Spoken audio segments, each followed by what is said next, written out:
Hello दोस्तों, आज मैं आपको एक और कहानी सुनाने जा रही हूँ और कहानी बहुत ही इमोशनल और बहुत ही दुख भरी कहानी है। ज़रूर पूरी सुनिएगा, बिल्कुल भी स्किप मत कीजिएगा। और चैनल पर जो भी पहली बार आए हैं प्लीज़ जल्दी से चैनल को सब्सक्राइब कर लो और वीडियो अच्छी लगे तो लाइक ज़रूर कर देना।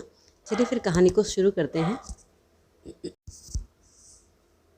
तो कहानी कुछ यूँ है। मेरा बेटा गूंगी लड़की से शादी करना चाहता था और मैंने उसकी शादी गूंगी लड़की से करा दी। दोनों बेटा बहू रात को ऊपर छत पर सोने जाते और कहते कि नीचे बहुत गर्मी है, और सुबह जब बहू नीचे आती तो बहुत थकी हुई और घबराई हुई होती और इशारों में मुझे कुछ कहना चाहती। सच जानने के लिए मैंने छत पर छुप कर देखने का फैसला किया, और जो नज़ारा मेरे सामने था देखकर मेरी रूह कांप गई। मेरी बहू निवस्त्र और मेरा बेटा उसकी। मेरा नाम शांति है और मेरी उम्र 50 वर्ष है। मैं एक विधवा हूँ। मेरे बेटे से जब भी मैं शादी के लिए कहती वह हमेशा मना कर दिया करता और थोड़ा सा परेशान रहने लगा था। मैं बहुत परेशान थी यह देखकर कि मेरे बेटे को आखिर क्या परेशानी है और वह शादी के लिए क्यों मना कर रहा है। मैंने उसे बचपन में बहुत ही प्यार से पाला था, लेकिन मैं उसकी माँ और बाप दोनों थी। उसके पिता की मृत्यु 2 साल का था तब हो गई थी। तब से आज तक मैंने उसे बड़े प्यार से पाला था, उसकी सभी बातें मानती थी। मैंने एक सुबह अपने बेटे से कहा कि बेटा मुझे बताओ, तुम्हें क्या परेशानी है, तुम्हें किस बात की परेशानी है, तुम शादी क्यों नहीं करना चाहते। मेरी उम्र हो चुकी है, मेरा पता नहीं मैं कब दुनिया छोड़कर चली जाऊं। तो बेटा तुम शादी कर लो, मेरे बाद तुम्हारा कोई नहीं है बेटा। यह सुनकर ऑफिस चला गया और मेरी बात का कोई जवाब नहीं दिया। मैं पूरा दिन भर यही सोचती रही कि ऐसी कौन सी बात है जो मेरे बेटे को परेशान कर रही है। बेटा जब शाम को घर आया तो मुझे देखकर कहने लगा, माँ तुम चाहती हो तो मैं शादी करने के लिए तैयार हूँ, लेकिन मेरी एक शर्त है। मैं सुन के हैरान हो गई कि ऐसी कौन सी शर्त है। तो बेटे ने कहा कि मैं शादी करूँगा तो गूंगी लड़की से करूँगा, नहीं तो नहीं करूँगा। उसकी बात सुनकर मैं हैरान हो गई कि वह ऐसी बातें क्यों कर रहा है। मैंने उससे कहा, बेटा तुम गूंगी लड़की से शादी क्यों करना चाहते हो, तुम में कोई कमी है क्या? तुम अच्छे पढ़े लिखे हो, अच्छी नौकरी करते हो, खूबसूरत हो, फिर क्यों तुम एक गूंगी लड़की से शादी करना चाहते हो? उसने मेरी बात का कोई जवाब नहीं दिया और अपने कमरे में चला गया। थोड़ी देर बाद मैं भी अपने कमरे में चली गई। हम दोनों ने खाना भी नहीं खाया था। मैं पूरी रात सोचती रही, आखिरकार मेरे बेटे ने गूंगी लड़की से शादी करने का फैसला क्यों किया है। सुबह हुई और मेरा बेटा फिर से ऑफिस चला गया। शाम को बेटा आया तो मैंने उसे एक बार और समझाने की कोशिश की और कहा कि बेटा अगर तुम गूंगी लड़की से शादी करोगे तो सभी रिश्तेदार क्या सोचेंगे, गली मोहल्ले वाले क्या सोचेंगे। पर उसने एक ना सुनी और कहने लगा, मुझे कोई फ़र्क नहीं पड़ता कि कोई क्या सोचेगा, मुझे शादी करनी है तो गूंगी लड़की से ही करनी है। और वह गुस्से में मुझे कुछ डांटते हुए अपने कमरे में चला गया। मुझे और भी ज़्यादा हैरानी हुई कि आखिर ऐसी क्या बात है जो बेटा अपनी बात पर अड़ा हुआ है। पर मैं अपने बेटे से बहुत प्यार करती थी, उसकी बात को टाल भी नहीं सकती थी और उस पर ज़्यादा दबाव भी नहीं डाल सकती थी। मैंने हार थक कर चारों ओर उसके लिए गूंगी लड़की ढूंढने के लिए कहा। सभी ने मेरा बहुत मजाक उड़ाया, कहने लगे कि तुम्हारे बेटे में ऐसी क्या कमी है कि तुम अपने लड़के की शादी गूंगी लड़की से करना चाहती हो। मैं उनकी बातों का कोई जवाब नहीं दे सकती थी। बस मैंने उनसे कहा कि मुझे अपने बेटे के लिए गूंगी लड़की ही चाहिए। किसी ने मेरी मदद नहीं की, बल्कि उल्टा मेरा मजाक उड़ाया। फिर मैंने गली मोहल्ले में भी सभी को बताया कि मुझे गूंगी लड़की चाहिए शादी के लिए, और सभी गली मोहल्ले वाले भी उसी तरह मजाक उड़ाने लगे। इससे मैं बहुत परेशान हो गई थी। मुझे समझ नहीं आ रहा था कि मैं क्या करूं और कहाँ से उसके लिए लड़की ढूंढ कर लाऊं। उसकी बात को टाल भी नहीं सकती थी। सुबह जब ऑफिस गया तो मैं अपने कमरे में जाकर लेट गई और सोचने लगी कि अब मैं क्या करूं। इतने में दरवाजे पर कुछ आहट हुई। मैंने दरवाजे खोला तो वहाँ पर माला थी। माला हमारे घर में कुछ न कुछ मांगने के लिए कभी कभी आ जाया करती थी। वह एक भिखारिन थी और घरों से खाना कपड़े लेकर अपना घर चलाती थी। वह बहुत दिन बाद आई थी। मैंने पूछा, तुम इतने दिन से कहाँ थी, क्यों नहीं आई? मैंने कहा, रुको मैं तुम्हारे लिए कुछ कपड़े और कुछ खाने के लिए लेकर आती हूँ। पर उसने मुझे रोका और कहा, नहीं मालकिन, मैं आज कुछ लेने नहीं कुछ देने आई हूँ। मैं उसकी बातें सुनकर हैरान थी। मैंने कहा, कहो क्या देने आई हो? उसने कहा, मैंने सुना है कि तुम्हारे बेटे को एक गूंगी लड़की से शादी करनी है। मैं यह बात सुनकर थोड़ी सी हैरान हुई। मैंने कहा, तुमको यह किसने कहा? तो उसने कहा कि पूरे मोहल्ले में यह बात चल रही है कि तुम्हारे बेटे को एक गूंगी लड़की से शादी करनी है और तुम्हें गूंगी लड़की नहीं मिल रही है।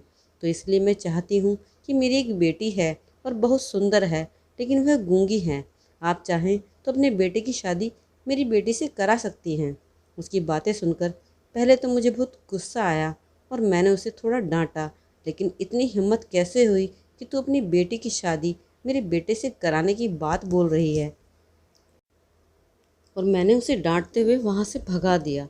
जब वह चली गई तो मैं अपने कमरे में जाकर लेट गई और कुछ देर बाद मुझे एहसास हुआ कि वह वही तो बोल रही है जो मेरे बेटे को चाहिए। और वैसे भी मुझे कोई लड़की नहीं मिल रही है तो क्या बुराई है, मैं अपने बेटे की शादी उसकी लड़की से करा देती हूँ। अगली सुबह मैंने अपने बेटे से कहा कि मुझे एक गूंगी लड़की मिल गई है। इस बात को सुनकर मैं बहुत खुश हुआ और कहने लगा, माँ अभी चलो, कौन सी लड़की है? मैं बड़ी हैरान थी कि मेरा बेटा इतना खुश क्यों है। हम दोनों तैयार होकर उस माला के घर गए। माला के घर गए तो वहाँ एक टूटी चारपाई और कुछ टूटे बर्तनों के अलावा कुछ नहीं था। हम दोनों वहाँ जाकर बैठ गए। उसने साफ़ सुथरी चद्दर पर बैठा दिया। कुछ देर बाद उसकी बेटी आई। बेटी बहुत सुंदर थी। मेरा बेटा एकदम से खड़ा हो गया और कहने लगा, माँ जल्दी से रिश्ता पक्का कर दो। और उसकी माँ से भी कहने लगा कि आप भी जल्दी से शादी की तैयारी शुरू कर लो, मुझे 1 हफ्ते के अंदर शादी करनी है। मैं सुनकर बड़ी हैरान थी और थोड़ी शर्मिंदा भी थी कि मेरा बेटा यह कैसी बातें कर रहा है। मैंने माला को कुछ पैसे दिए और कहा कि ठीक है, मैं तुम्हें कल बताऊंगी। और हम दोनों घर आ गए। पर मुझे अपने बेटे से पूछने की हिम्मत नहीं हुई कि उसने इस तरह की बातें वहाँ पर क्यों की। लेकिन मैं कुछ नहीं कर सकती थी और मैंने अपने बेटे की शादी उस गूंगी लड़की से 1 हफ्ते के अंदर ही बड़े ही सादे तरीके से करा दी। दोनों बेटा बहू की आज पहली रात थी। बेटे ने सोचा कि मुझे ऊपर जा बेटे ने कहा कि मुझे ऊपर जाकर सोना है। मैं हैरान थी, पर मैंने सोचा शायद थोड़ी सी प्राइवेसी चाहिए होगी, इसलिए बेटा ऐसी बात बोल रहा है। वे दोनों जाकर छत पर सो गए और कहने लगे कि नीचे बहुत गर्मी है, लेकिन मैं नीचे ही अपने कमरे में जाकर सो गई। आज मुझे सुकून की नींद आने वाली थी क्योंकि मैंने अपने बेटे का विवाह उसकी मर्ज़ी से करा दिया था और मैं अपनी ज़िम्मेदारी से मुक्त हो गई थी। अब मुझे कुछ हो भी जाता तो मुझे गम नहीं था, लेकिन शायद भगवान को कुछ और ही मंजूर था। शायद भगवान ने मेरी किस्मत में दुख ही लिखे थे। जैसे ही सुबह हुई, बहू नीचे उतर कर आई तो कुछ परेशान सी लग रही थी। मैंने सोचा कि मियाँ बीवी के बीच की बात है, कुछ बात हुई होगी। मैंने बहू से कहा, जाओ बेटा किचन में कुछ मीठा बना लो।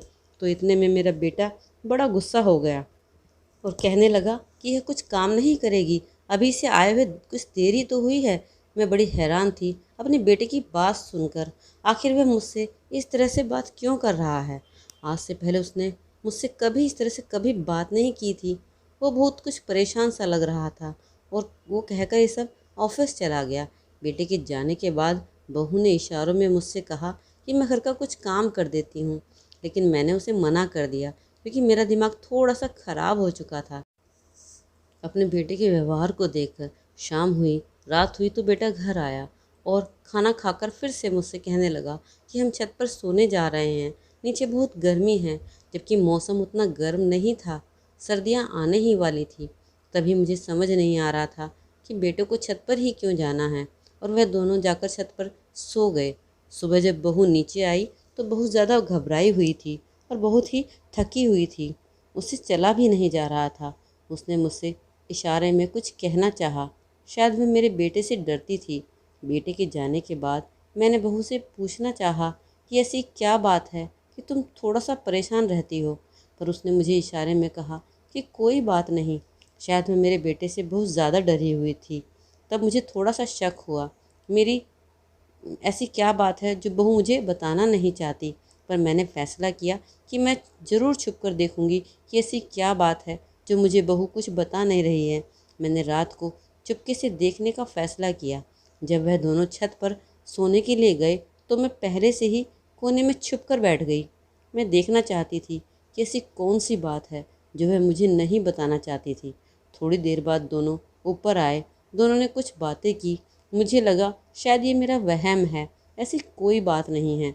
अभी वहाँ से चुपकर निकलने की कोशिश कर ही रही थी कि मैंने एक ऐसा नज़ारा देखा कि मेरे होश ही उड़ गए।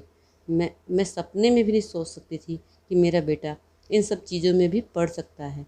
मैंने देखा मेरी बहू निर्वस्त्र होकर एक कोने में बैठी है और मेरा बेटा पता नहीं उसके चारों तरफ मोमबत्तियाँ लगाकर और कुछ मंत्र शंत्र पढ़ रहा है। मैं बहुत हैरान थी कि मेरा बेटा किस अंधविश्वास में पड़ गया है, पर मैं उस टाइम कुछ नहीं कह सकती थी क्योंकि मैं अपने बेटे से थोड़ा थोड़ा डरती थी और थोड़ा प्यार भी करती थी। उसे कुछ नहीं कह सकती थी। पर धीरे से मैं वहाँ से निकल आई। मुझे बहुत घबराहट हो रही थी।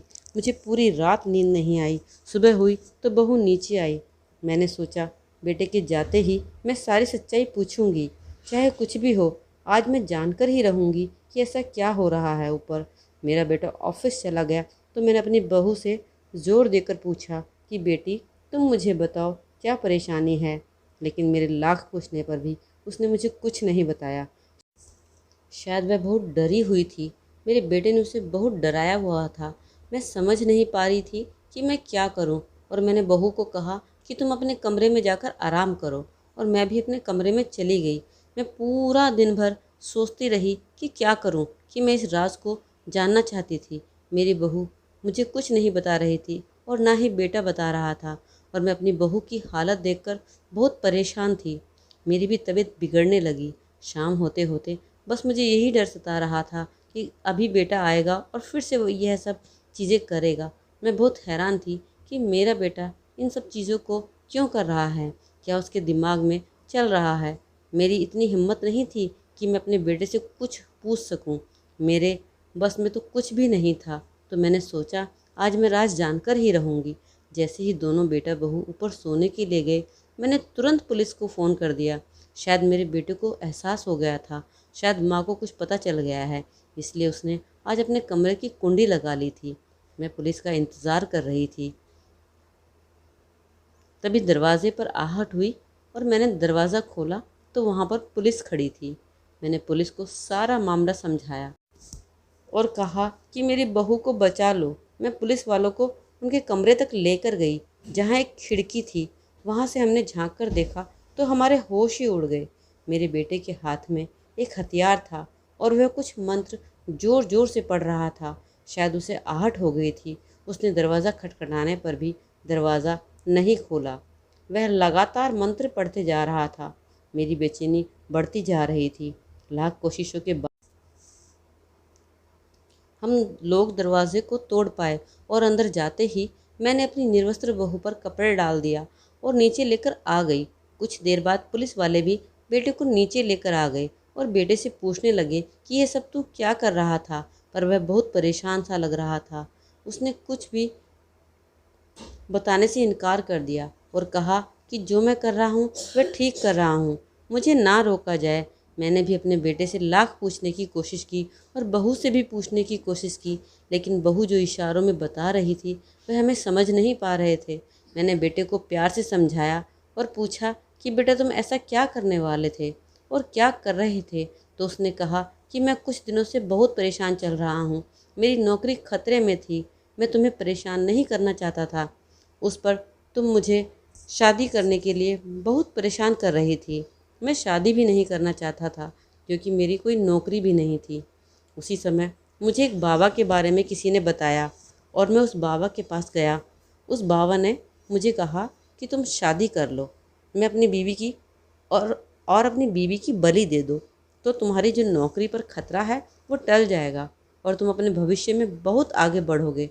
मुझे इस बाबा की बात पर पहले तो यकीन नहीं हुआ, लेकिन 2-3 दिन बाद सोचने के बाद मुझे लगा कि शायद ऐसा भी हो सकता होगा और मैं उस बाबा की बातों में आ गया।